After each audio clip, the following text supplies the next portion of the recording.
Hi friends, സുഖമാണോ എല്ലാവർക്കും? ഞാനിന്ന് വന്നിരിക്കുന്നത് കുക്കിംഗ് വീഡിയോ ആയിട്ടൊന്നും അല്ലാട്ടോ.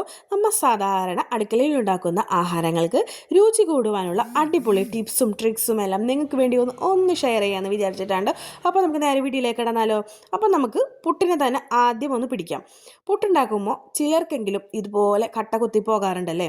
ഇതൊഴിവാക്കാനായിട്ട് ഈ പുട്ടുപൊടി മിക്സിഡ് ജാറിലേക്ക്, കുട്ടി ജാറില്ലേ അതിലേക്ക് ഒന്നിട്ട് കൊടുത്ത് ഓപ്പോസിറ്റ് സൈഡിലേക്ക് 1-2 എന്ന ലെവലിൽ ഒന്ന് ക്രഷ് ചെയ്ത് കൊടുത്താലുണ്ടല്ലോ നമുക്കിത് ഇതുപോലെ അടിപൊളി സോഫ്റ്റ് പൊടിയായിട്ട് കിട്ടുന്നുണ്ടോ. ഈ പൊടി വെച്ച് നമുക്ക് പുട്ട് ചുട്ടെടുത്ത് കഴിഞ്ഞാലുണ്ടല്ലോ അടിപൊളി ടേസ്റ്റാണ്. അപ്പോൾ നിങ്ങൾ ട്രൈ ചെയ്യണേ. ഞാൻ പറയുന്നത് സാധാരണ അരിപ്പൊടിയുടെ കാര്യമാണ് കേട്ടോ, അല്ലാതെ സൂപ്പർ മാർക്കറ്റിൽ നിന്ന് മേടിക്കുന്ന പുട്ടുപൊടിയുടെ കാര്യമല്ല കേട്ടോ. എനിക്ക് പേഴ്സണലി സാധാ അരിപ്പൊടിയാണ് ഇഷ്ടം. നിങ്ങൾക്ക് ഏതാണ് ഒന്ന് കമൻറ്റ് ചെയ്യണേ. അപ്പോൾ നമുക്ക് അടുത്തത് ഇഡ്ഡലിനെ പിടിച്ചാലോ. ഇഡ്ഡലി നമ്മൾ ഉണ്ടാക്കുമ്പോൾ ഇതുപോലെ വീർത്ത് നല്ല പഞ്ഞി പോലെ സോഫ്റ്റ് ആകാൻ വേണ്ടിയിട്ട് ഞാൻ ചെയ്യുന്ന രണ്ട് ടിപ്പാട്ടോ. അതേതാണെന്ന് കണ്ടാലോ. അതിന് വേണ്ടിയിട്ട് രാത്രി നമ്മൾ ഇഡ്ഡലി മാവ് അരച്ച് കഴിയുമ്പോൾ നമ്മുടെ കൈ നല്ലപോലെ വാഷ് ചെയ്ത് കൈച്ചൂട് തടണം നമ്മുടെ ഇഡ്ഡലി മാവിന്. ഇതുപോലെ കൈച്ചൂട് തട്ടിയ ശേഷം നല്ല എയർ ടൈറ്റ് ആയിട്ടുള്ള കണ്ടെയ്നറിൽ അടച്ച് വെച്ച് ഒരു ഓവർനൈറ്റ് കഴിഞ്ഞ് ഇഡ്ഡലി ഉണ്ടാക്കി കഴിഞ്ഞാലുണ്ടല്ലോ നമുക്ക് അടിപൊളി ഇഡ്ഡലി സോഫ്റ്റ് ആയിട്ടുള്ളത് നമുക്ക് ലഭിക്കും കേട്ടോ. ഇനി നമുക്ക് ലഞ്ചിലേക്ക് പോയാലോ. നമ്മൾ ലഞ്ച് ഉണ്ടാക്കുമ്പോൾ നമുക്ക് ഏറ്റവും പ്രിയപ്പെട്ട ഐറ്റമാണ് നമ്മുടെ മീൻ വറുത്തത്. മീൻ വറുത്തതില്ലാത്ത എന്ത് ഊണ് അല്ലേ.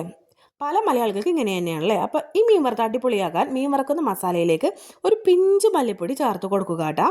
മല്ലിപ്പൊടി മാത്രം പോരാ, 1/2 ടീസ്പൂൺ റവയും കൂടി ചേർത്ത് കൊടുത്ത് നല്ല പോലെ മിക്സ് ചെയ്ത് നമുക്ക് ഒരു അരമണിക്കൂർ ഫ്രിഡ്ജിൽ ഒന്ന് സൂക്ഷിക്കണം കേട്ടോ. എന്നാലേ നമ്മുടെ ഈ റവയുടെ ആ ഒരു ഫ്ലേവറും മല്ലിപ്പൊടിയുടെ ഫ്ലേവറും എല്ലാം കൂടി ഒന്ന് യോജിക്കുള്ളൂ കേട്ടോ. ഇതുപോലെ നല്ല പോലെ വെളിച്ചെണ്ണ ചേർത്ത് നമ്മൾ മിക്സ് ചെയ്യണം കേട്ടോ. അതിനുശേഷം നമ്മൾ മീൻ വറുത്ത് എടുത്താലുണ്ടല്ലോ നല്ല സോഫ്റ്റും അതുപോലെ തന്നെ ക്രിസ്പിയുമായിട്ടുള്ള മീൻ വറുത്തതായി നമുക്ക് കിട്ടും കേട്ടോ. അപ്പോൾ ഇങ്ങനെ എല്ലാവരും ഒന്ന് ട്രൈ ചെയ്യണേ. എന്നിട്ട് നിങ്ങളുടെ ഫീഡ്ബാക്ക് ഒന്ന് കമൻ്റായിട്ട് അറിയിക്കണം കേട്ടോ. അടുത്തത് നമുക്ക് ഏറ്റവും പ്രിയപ്പെട്ട ഐറ്റമാണല്ലേ കപ്പയും മീൻ വറ്റിച്ചതും. ഇങ്ങനെ മീൻ വറ്റിക്കുമ്പോൾ കപ്പയ്ക്കൊക്കെ കഴിക്കാൻ പറ്റിയ മീൻ വറ്റിക്കുമ്പോൾ നമ്മൾ നേരിട്ട് വെളിച്ചെണ്ണയിൽ മുളകും മല്ലിയൊന്നും വാട്ടാതെ ഇതുപോലെ യോജിപ്പിച്ച് അല്പം വെള്ളം ചേർത്ത് പൊടികളൊക്കെ യോജിപ്പിച്ച് മിക്സ് ചെയ്ത് വെച്ച് ഉണ്ടാക്കി കഴിഞ്ഞാലുണ്ടല്ലോ അടിപൊളി ടേസ്റ്റാണ് കേട്ടോ.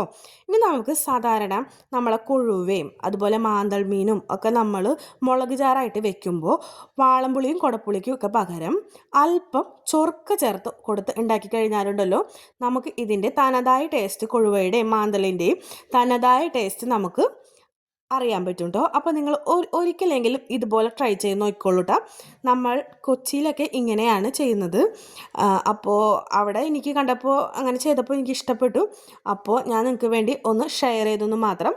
അപ്പോൾ ഇങ്ങനെ ഒന്ന് ട്രൈ ചെയ്ത് നോക്കിക്കഴിഞ്ഞാൽ നമ്മുടെ ആ മീനിൻ്റെ ഒറിജിനൽ ടേസ്റ്റ് നമുക്ക് കിട്ടും. ഒരുപാട് പുളിച്ചു പോവുകയോ അങ്ങനെ ഒന്നും ഉണ്ടാകില്ല. ഒരു പ്രത്യേക ടേസ്റ്റാണ്. എന്താ അതൊന്നും എനിക്ക് പറയാൻ കിട്ടുന്നില്ല. അടിപൊളിയാണ്. അപ്പോൾ നമുക്കതിന് അടുത്ത ഐറ്റത്തിലേക്ക് പോയാലോ. ഇനി ഞാൻ എടുക്കുന്നത് നമ്മുടെ ചപ്പാത്തി കേട്ടോ. നമ്മുടെ ചപ്പാത്തി ഇതുപോലെ പൊങ്ങി കുറേ നേരം സോഫ്റ്റ് ആയിട്ടൊക്കെ ഇരിക്കുവാൻ വേണ്ടിയിട്ട് ഞാൻ ചെയ്യുന്നത് നല്ല തിളച്ച വെള്ളത്തിലാണ് നമ്മുടെ ചപ്പാത്തി കുഴയ്ക്കുന്നത്. ഒരിക്കലും പച്ചവെള്ളത്തിൽ നിങ്ങൾ ചപ്പാത്തി കുഴയ്ക്കരുത്. തിളച്ച വെള്ളത്തിൽ ചപ്പാത്തി കുഴച്ച് വെച്ച് കഴിഞ്ഞാലുണ്ടല്ലോ ഒരു അരമണിക്കൂർ വെച്ച് കഴിഞ്ഞിട്ട് വേണം നമ്മൾ പരത്തി ചുടുവാൻ വേണ്ടിയിട്ട് കേട്ടോ. ഇനി നമുക്ക് അടുത്ത ഒരു ഐറ്റം കണ്ടാലോ. നമ്മുടെ ബീഫും തേങ്ങാക്കൊത്തും ഇട്ട് റോസ്റ്റ് ചെയ്യുന്ന സമയത്ത് നമ്മൾ തേങ്ങാക്കൊത്ത് നേരിട്ട് ഈ റോസ്റ്റിലേക്ക് ചേർത്ത് കൊടുക്കരുത്. അതായത് വെളിച്ചെണ്ണ ഒക്കെ വാട്ടുമ്പോൾ നമ്മൾ ഈ തേങ്ങാക്കൊത്ത് ഇട്ട് കൊടുക്കരുത്. നമുക്ക് അതിൻ്റെ ഒറിജിനൽ ടേസ്റ്റ് നഷ്ടപ്പെടും. അതിന് വേണ്ടിയിട്ട് നമ്മൾ ബീഫ് വേവിച്ച കുക്കറിൽ തന്നെ ബീഫ് വെന്ത വെള്ളത്തിലേക്ക് ഈ തേങ്ങാക്കൊത്ത് ഇട്ട് കൊടുത്ത് ഒരു വിസിലൊന്ന് കേൾപ്പിക്കുക. ഒരു വിസിൽ മാത്രം കേട്ട ശേഷം നമ്മൾ നമ്മുടെ ബീഫിലേക്ക് ഇട്ട് കൊടുത്ത് ഒന്ന് ഡ്രൈ ആക്കി എടുക്കുക കേട്ടോ.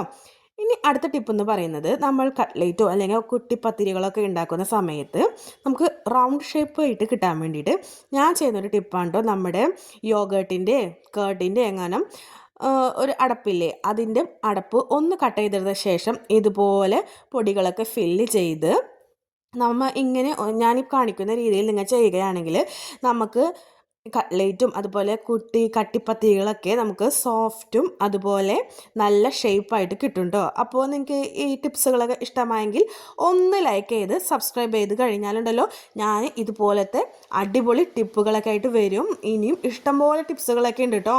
അപ്പോൾ നിങ്ങളെല്ലാവരും ഈ ചാനൽ സബ്സ്ക്രൈബ് ചെയ്യില്ലേ, ഷെയർ ചെയ്യില്ലേ, കമൻറ്റ് ചെയ്യില്ലേ. അപ്പോൾ മറ്റൊരു വീഡിയോയുമായി കാണാം. ബായ്.